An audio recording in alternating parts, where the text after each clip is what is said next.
شہنشاہ ولایت بزرگ کا ذکر ضرور کروں، جن کا عرس مبارک بھی آج کی شب ہونے والا ہے، سلطان سید مخدوم اشرف جہانگیر سمنانی رضی اللہ تعالی عنہ۔ اولیاء کاملین میں دو بزرگ ایسے ملتے ہیں جنہوں نے بادشاہت چھوڑ کر کے ولایت کو اختیار کیا، فقر کو اختیار کیا۔ ایک حضرت ابراہیم بن ادھم رضی اللہ تعالیٰ عنہ، دوسرے حضرت مخدوم اشرف جہانگیر سمنانی رضی اللہ تعالیٰ عنہ۔ 15 سال کی عمر میں ان کو بادشاہت مل گئی تھی۔ ایک بادشاہ کے بیٹے تھے، ان کے والد گرامی حضرت سید ابراہیم۔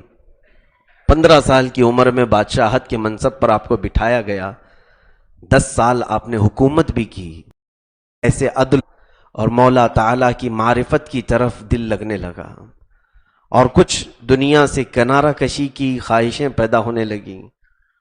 تب ایک بزرگ کا وہاں سے گزر ہوا، انہوں نے آپ کو کچھ ٹکڑے کھانے کے لیے دیے اور اویسی اشغال کی کچھ اجازتیں دیں تنہائی میں۔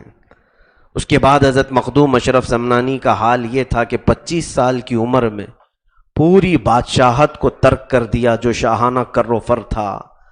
آپ کے ارد گرد ہزاروں سپاہی ہوتے تھے، وزیر ہوتے تھے، امراء ہوتے تھے۔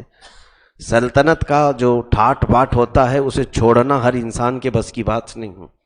چھوٹی سی کرسیاں لوگ نہیں چھوڑتے، وہ تو بادشاہت کی بات ہے۔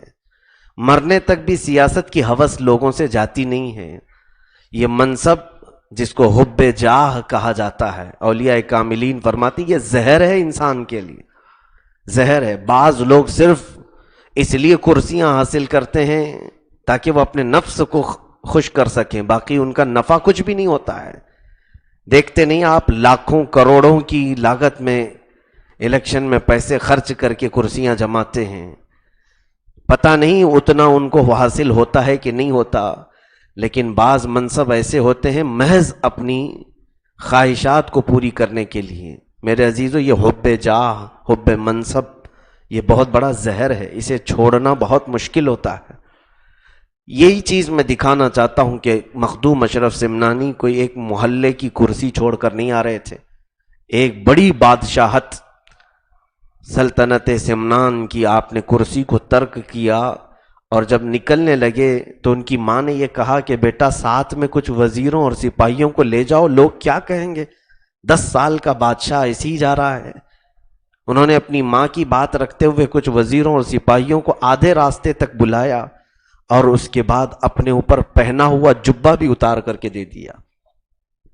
جو سلطنت کا جبہ تھا وہ بھی اتارا، اور محض ایک تہبند اور اپنے جسم کے اوپر ایک تھیلا لٹکائے ہوئے ایران کی سرحدوں سے نکل کر کے آپ لاہور ہوتے ہوئے ہند تک آئے ہیں۔ پیدل سفر کرتے ہوئے اس بیچ کتنے صحراؤں کا سفر کیا، کتنے سمندروں کو پار کیا، اور کتنی پہاڑیوں کو عبور کیا۔ بتایا جاتا ہے کہ جب ہند پہنچے تھے آپ کے پیروں میں اتنی سوجن آ چکی تھی مسلسل پیدل چلنے کی وجہ سے۔ بڑا وقت کا بادشاہ دنیا کو ترک کر کے نکلا ہے، اور جب یہاں پہنچے سلطان علاء الحق الدین پنڈوی رحمۃ اللہ تعالی علیہ، مالدہ بنگال کی سرزمین پر بڑے شیخ تھے، ان کے دربار میں 12 سال تک مجاہدے کی۔ اس کے بعد انہوں نے جونپور آپ کو بھیجا، جہاں آج کی چوچھا شریف ہے، پہلے یہ جونپور کا حصہ ہوا کرتا تھا۔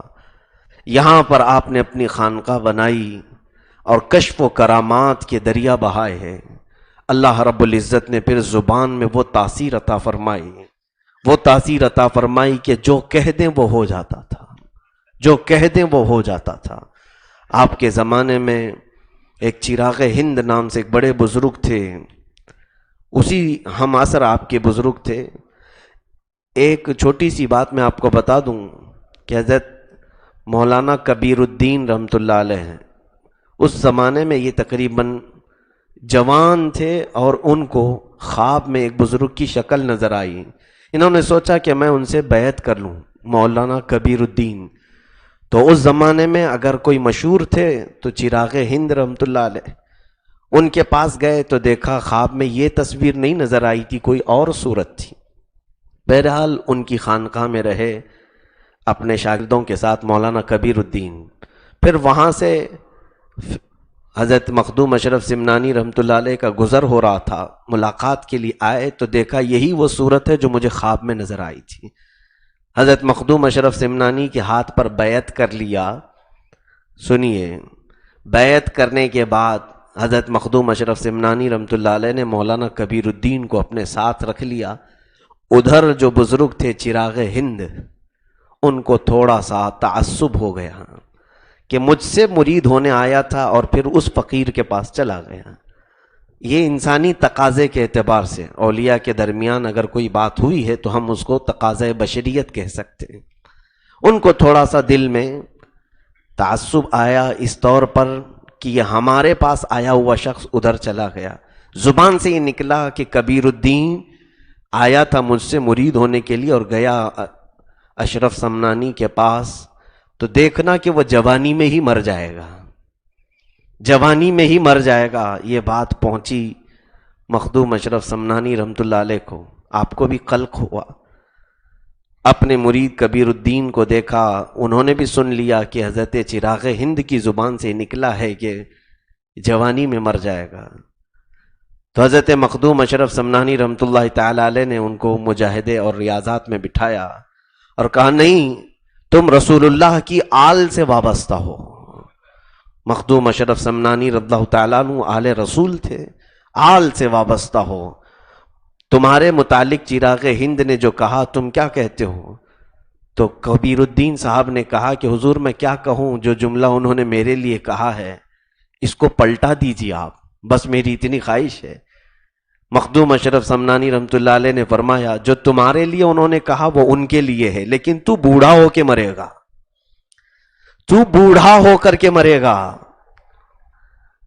مولانا کبیر الدین کو کیا کہا؟ تو بوڑھا ہو کر کے مرے گا۔ یہاں پر لطائف اشرفی میں لکھا ہوا ہے کہ یہ مولانا کبیر الدین دو ولیوں کی زبان سے نکلی ہوئی بات میں پھنسا ہے شخص۔ ادھر انہوں نے کہا کہ یہ جوانی میں مر جائے گا، حضرت مخدوم اشرف سمنانی نے کہا کہ نہیں، تو بوڑھا ہو کے مرے گا، بوڑھا ہو کر کے مرے گا، اور ادھر جوان مرے گا۔ دو اولیاء کی زبان سے نکلی ہوئی بات کو اللہ نے کیسے پورا فرمایا؟